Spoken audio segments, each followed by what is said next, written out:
Sebelum Pak Menteri sedikit saya boleh? Sudah Pak, tadi Bapak. Sudah cukup? Sudah cukup Pak. Oh, udah. Terima kasih atas pertanyaan-pertanyaannya. Oh, ini kayak ujian PhD ya? Oke, saya akan jawab sedikit-sedikit aja ya. Yang bisa saya jawab, yang nggak bisa nggak akan saya jawab. Tertulis Pak. Sebagian tertulis nanti. Dari PDIP, Pak Andreas menanyakan apakah ada macam-macam kan. Yang utama adalah apakah kita diinvest di meningkatkan efisiensi. Kalau di pupuk kan kita sudah akan invest di pupuk ya, dan kelihatannya sudah akan membaik. Tapi begini, saya monitor proposal-proposal di Danantara. Setiap ada yang berhubungan dengan efisiensi, pengurangan cost segala macam, saya selalu akan PMN kalau bisa. Tapi sampai sekarang juga proposalnya juga nggak terlalu jelas-jelas amat. Jadi kelihatannya nih arena Anda diskusi dengan Danantara semalam dijadikan ajang curcol Danantara ke Anda ya, untuk menekan saya kelihatannya. Nggak apa-apa. Yang jelas gini tadi, apakah untuk energi terbarukan ada dari Pak ini kan jangka panjang sekali kan.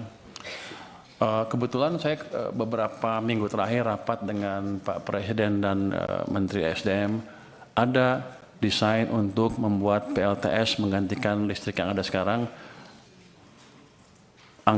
Investasi cukup besar, bisa mungkin sekitar 75 miliar dolar kalau jadi. Tapi pada waktu diskusi pertama saya melihat cost-nya masih tinggi, masih 9 sen dolar per kWh. Saya bilang kalau gitu sih subsidi saya nambah. Tapi mereka sedang berusaha terus dan kemarin sudah ada berita bagus. Pada saat sekarang harganya bisa 6 sen dolar per kWh. Saya bilang kalau itu betul, matangkan, kita kalau perlu PMN.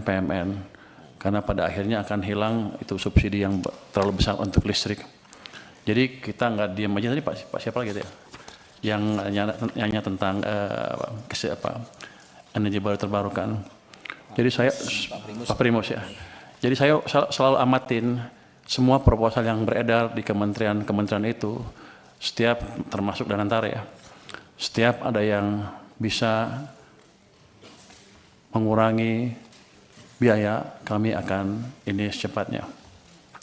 Tapi kelemahan yang utama memang saya sadari juga di sini waktu ini saya kan baru minggu ketiga ya.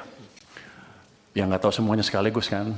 Tapi saya tahu bahwa ketika mereka bilang ke saya, subsidi ditendang ke tahun depan pembayarannya. Maksudnya? Kompensasi Pak. Kompensasi. Kalau subsidi kita bayar ya, yang kompensasi kita tendang ke tahun berikutnya. Maksudnya apa? Ada proses yang lama, ini itu. Kan saya juga pernah di private sector kan. Saya ngerti juga itu cost of capital untuk perusahaannya jadi tinggi. Tapi saya baru lihat beberapa, 1 minggu terakhir lah. Ke depan saya akan percepat. Jangan sampai kita telat bayar lagi. Kalau bisa sebulan langsung bayar. Kenapa? Karena uang saya juga nganggur di BI itu. Kalau gitu kan masuk ke sistem cepat, mestinya Danantara harusnya lebih cerdas lagi. Kalau ketika mood saya seperti itu, langsung dia ngadap saya, minta apa. Ini kan enggak, dia ngadap Anda langsung kan, bapak-bapak, ibu-ibu. Padahal sama saya, teman, saya pengawas Danantara, awas besok. Kenapa mereka nggak ke saya? Lah ini kan penting Pak Menteri, ini jadi paten ini bagus gitu, ini bagus saya pikir korek seperti ini. Tapi yang saya dia udah tahu saya punya uang banyak, saya baru taruh cuma 200, masih ada 250 lagi di sana. Kenapa dia nggak ke saya? Jadi pada dasarnya begitu masuk akal, kita akan ini cepatnya. Kita akan review proses yang tadi 3 bulan tadi, kelamaan menurut saya juga, yang memastikan bahwa program PSO kami tidak mengganggu cash flow dari perusahaan Pertamina dan PLN dan lain-lain. Tapi nanti saya lihat, kalau nggak untung juga awas. Kalau udah costnya diturunkan, jangan main-main mereka. Tapi yang tadi saya janji akan betulin tadi proses di sini kita akan percepat. Berapa lama Anda bisa betulin? Dulu itu setahun sekali Pak. Ya jangan setahun sekali lah. Dulu itu setahun sekali udah kita 3 bulan. Yang nentuin siapa? Kita perpres. Kita yang nentuin. Sebulan selesai ya? Sebulan selesai Pak. Nanti kalau enggak dia saya pindahin. Ini alhamdulillah ini kalau Menteri Keuangannya bergerak cepat begini nih Pak. Nah, Kita bersyukur ini Pak. Sebenarnya saya lagi mikir gimana ngeluarin uang itu, masih banyak di sana, masih numpuk. 200 triliun positif tanggapannya, tapi banyak yang ribut juga kan. Oh ini itu. Ya, saya mesti cari tools yang lain. Jadi kalau tambah lagi. Daripada uang kita numpuk di sana, utangnya bunganya dibayar, impactnya ke ekonominya kurang. Saya nunggu sebenarnya penyaluran yang cepat apa. Makanya saya sisirkan tuh kementerian-kementerian. Saya ancam yang nggak bisa sampai Oktober nanti kalau Anda nggak bisa propose dengan clear seperti apa sampai akhir tahun, saya ambil uangnya. Nah kalau Danantara punya tagihan seperti ya langsung ngadap saya harusnya. Nanti saya tanya kalau rapat saya sebagai apa? Pengawas Danantara. Awas ya kan. Terus tentang apa tepat sasaran apa enggak? Oh, satu lagi. Subsidi energi naik terus dari tahun ke tahun. Energinya kan, kalau itu utamanya BBM kan. BBM itu solar, diesel, itu impor. Banyak impor Pak. Kita banyak impornya sampai puluhan miliar dolar setahun. Sudah berapa tahun kita mengalami hal tersebut? Sudah puluhan tahun kan. Kita pernah bangun kilang baru enggak? Enggak pernah. Sejak kritis sampai sekarang enggak pernah bangun kilang baru. Jadi nanti bapak-bapak kalau ibu-ibu ketemu Danantara lagi, minta Pertamina bangun kilang baru. Saya pernah, waktu saya di Maritim, saya pernah tekan mereka tahun 2018 untuk bangun kilang. Mereka janji mereka akan bangun 7 kilang baru dalam waktu 5 tahun. Sampai sekarang kan nggak ada satupun. Jadi Bapak tolong kontrol mereka juga. Dari saya kontrol, dari Bapak-Bapak juga kontrol. Karena kita rugi besar. Karena kita impor dari mana? Dari Singapura. Minyak, produk minyaknya. Pabrik pupuk juga. Jadi pada dasarnya kalau gitu sekarang saya bukan juru bayar saja. Saya akan masuk. Saya akan lihat mereka jalankan apa enggak proyek-proyek yang diusulkan. Kalau enggak kita potong uangnya juga Pak. Saya kan pengawas, saya ganti aja dirutnya. Artinya timbal balik. Jadi ini saya pikir masukan yang bagus sekali dari DPR. Gimana caranya kita memproduksi, tadi Pak Khairul Imam juga memperbaiki alat-alat produksi, termasuk menyediakan alat produksi yang baru yang selama ini kita gagal membangun. Jadi kilang itu bukan kita nggak bisa bikin atau kita nggak bisa bikin proyeknya, cuman Pertaminanya males-malesan aja. Saya pernah kasih ke mereka, biar aja karena mereka jelek-jelekin saya kemarin kan. Saya pernah kasih tawaran ke mereka, kalau nggak bisa bikin ya udah, ini ada investor dari Cina mau bangun kilang, Anda perlu beli 30 tahun, setelah 30 tahun Anda dapat kilangnya gratis. Pertamina bilang, kami keberatan dengan usul tersebut karena kami sudah over capacity. Waktu itu saya kaget, over capacity apa? Kami sudah rencana bangun 7 kilang baru, satu pun nggak jadi kan? Mereka bilang, iya tapi ke depan akan jadi, sampai sekarang nggak jadi. Yang ada malah beberapa dibakar kan. Jadi tolong dari parlemen juga mengontrol Pertamina untuk hal tersebut. Jadi kita kerjasama. Tujuan kita sama sebetulnya mengurangi subsidi dan membuat subsidi yang ada pun lebih murah dan tepat sasaran. Jadi untuk subsidi gimana nature-nya? Subsidi sebetulnya kalau bisa nggak subsidi kan. Cuman karena ekonomi kita tumbuhnya nggak cukup bagus, masyarakat yang paling bawah belum bisa bertahan ketika harus menghadapi harga pasar. Dikeluarkan itu subsidi supaya mereka bisa hidup terus dan agak sejahtera lah ke depan. Tapi kunci utamanya adalah menciptakan pertumbuhan ekonomi yang lebih cepat. Jadi kita akan mencoba meningkatkan kesejahteraan semuanya sehingga mereka semua kuat pada satu titik, gak harus subsidi lagi. Jadi langkah itu ke depan menciptakan pertumbuhan ekonomi yang lebih cepat. Makanya saya setuju banget dengan ambisi Pak Prabowo untuk menciptakan pertumbuhan ekonomi 8%. Walaupun susah mungkin ke 8, tapi selama kita bergerak ke arah sana dan bukan ke arah bawah seperti sebelumnya, harusnya cita-cita lama-lama akan tercapai juga. Jadi saya mohon Komisi 11 mendukung saya dalam hal itu, bersama-sama menciptakan tadi pertumbuhan ekonomi yang lebih cepat. Terus untuk data gimana tepat sasarannya, itu kita punya DTSN ya tadi ya. Ini sudah siap, sudah dipakai oleh Menteri Sosial ya, Kemensos, tapi belum dimanfaatkan oleh Menteri ESDM. Kami akan diskusi dengan mereka supaya mereka betul memakai data sen tersebut ke depan. Tapi sama juga, selama ini rupanya kita nggak bisa ngitung, nggak pernah monitor ya. Belum pernah survei dan sebagainya. Saya akan minta BPKP untuk mensurvei gimana pelaksanaan subsidi itu. Dan saya akan minta betul mereka jalankan, jadi kalau ada yang menyeleweng-nyeleweng, hati-hati aja nanti. Jadi selama ini rupanya belum dijalankan. Apa lagi?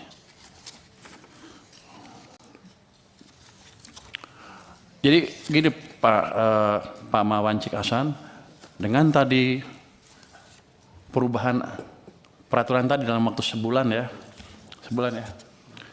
harusnya carry over nggak akan banyak lagi. Mudah-mudahan paling mepet harusnya Januari bisa dibayar. Kalau mepet, kalau ada persiapan kan, habisnya kan Desember kan nggak bisa langsung bayar kan, paling Januari harus dibayar. Jadi nggak lama-lama amat itu carry overnya. Saya pikir itu. Bapak mau cerita tentang bansos MBG. Oh, ada tadi, tapi bukan dengan subsidi itu. Ada tadi Pak Mas bahkan sudah jelaskan bahwa ada 1.300 triliun rupiah sudah langsung ke masyarakat.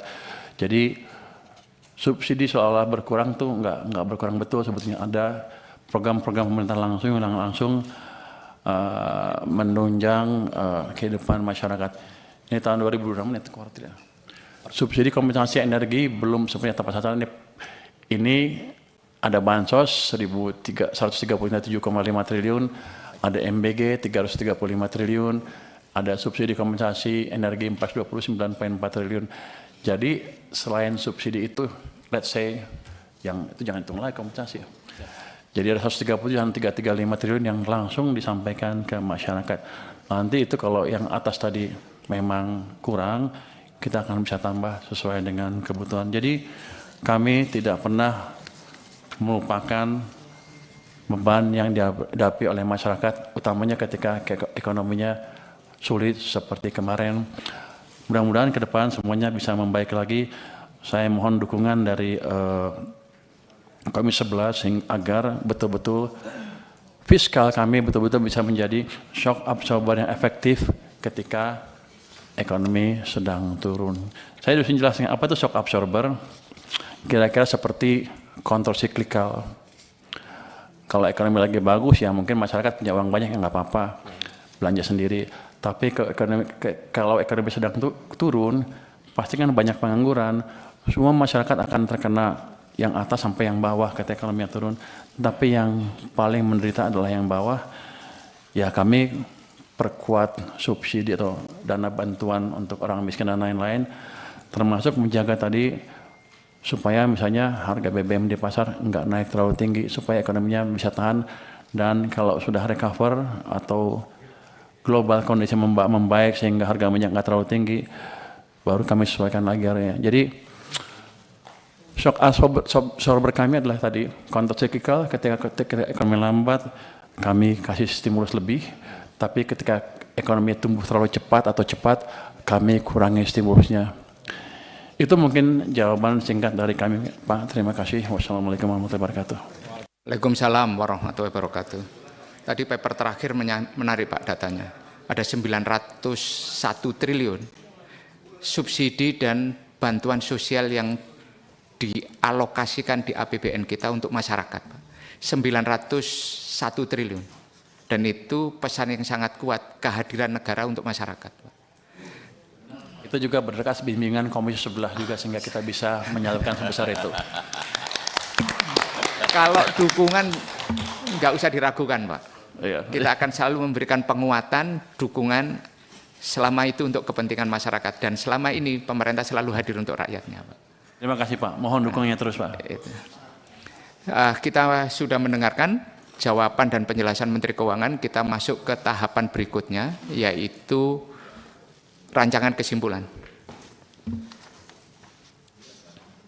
Rancangan kesimpulan rapat kerja Komisi 11 DPR RI dengan Menteri Keuangan masa sidang 1 tahun sidang 2025-2026 hari Selasa tanggal 30 September 2025. Komisi 11 DPR RI bersama Menteri Keuangan menyepakati hal-hal sebagai berikut.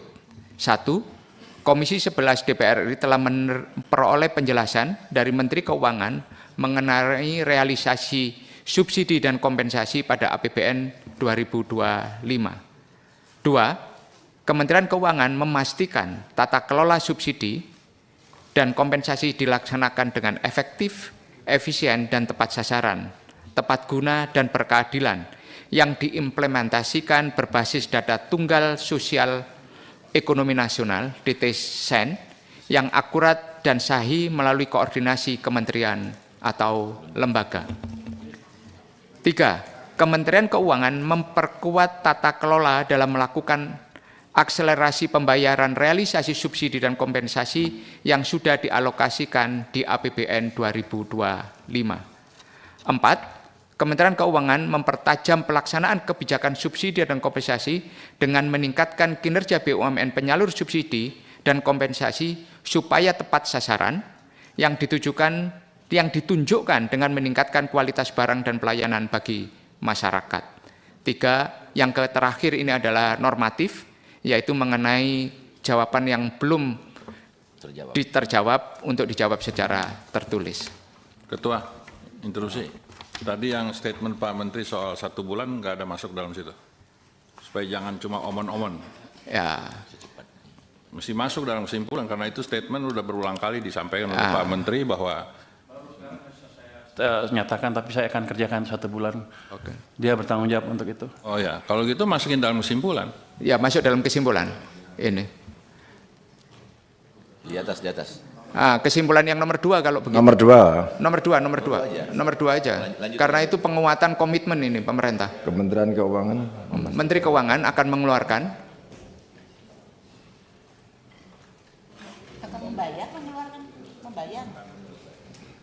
menyelesaikan kewajiban pembayaran. Kewajiban pembayaran. Subsidi maksimal 1 bulan. Akan memproses, merubah prosesnya sehingga ke depan tidak akan lagi terlambatan, itu maksudnya, bukan bayar 1 bulan ini. Oke. Selesai. Nanti saya lihat dulu bayar seperti apa tagihan mereka. Jadi yang dimaksud 1 bulan ini apa sama Pak Menteri? Review prosesnya biar lebih cepat. Yang proses 3 menteri itu segala macam kita akan review. Biar secepat dalam sebulan itu selesai. Menteri Keuangan akan melakukan review mekanisme aturan rapat 3 menteri mengenai pencairan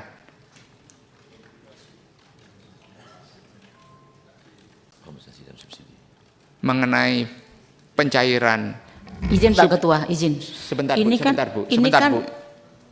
Kita kenapa mengatur 3 menteri di dalam kesimpulan yang kita bahas ini kan di dalam tugas kita Komisi 11. Jadi tadi yang disampaikan di dalam rapat itu bahwa pencairan itu melibatkan rapat 3 menteri. Itu Bu, melalui review. Semalam juga disampaikan di dalam BUMN itu selalu ada rapat menteri teknis, yaitu Menteri Keuangan, Kementerian Teknis, dan kemudian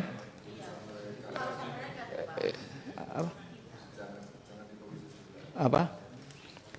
Izin Pak, kita di sini Komisi 11. Kalau kita mengatur eksekutif, mereka merapat dengan siapa dan jam berapa, tanggal berapa, jangan pada kesimpulan. Kita cukup mengerti saja ada mekanisme yang akan dilalui. Makasih Pak Ketua. Jadi Ibu punya saya serahkan kepada Pak Pur. Kami Menteri Keuangan akan melakukan review proses tata kelola pembayaran kompensasi. Itu aja. Secepat-cepatnya Pak. Kalau nggak ada out of the box Pak. Secepatnya. Kalau nggak ini bisa setahun. 1 bulan udah selesai itu reviewnya. Udah jadi baru. Setelah itu harusnya kita bayar sesuai dengan nanti aturan yang terjadi. Paling lama dalam. Saya juga akan panggil dan antara seperti apa maunya dia. Jangan pas 1 bulan lah Ketua, lebihin sedikit 45 hari, boleh kan? Ya, 45 hari ya, cocok ya. 45 lah Ketua, nawar sedikit. 1 bulan. 45 lah. Jangan dirubah-rubah Pak Wahyu. Pak Menterinya bilang 1 bulan, 1 bulan. Bapak Sesuai kesepakatan saja. secepat-cepat. Kalau 1 bulan, 1 bulan. 1 bulan ya. Yang Ya, jadi Menteri tapi Pak jangan Purba ya. itu Bulan aja. Februari 28 ketua. Kompensasi dan subsidi itu. Kompensasi dan subsidi. Review itu, review. Review. EU. Melakukan review itu. Melakukan review Review. aturan EU. tata kelola ya. Bukan Itu sudah sepakat Pak begitu? Kalimatnya datang dari Bapak ini. Kesimpulan nomor 2. Sepakat Pak. Sepakat ya? Saya tawarkan kepada anggota. Setuju. Ketua nomor Nomor 2, nomor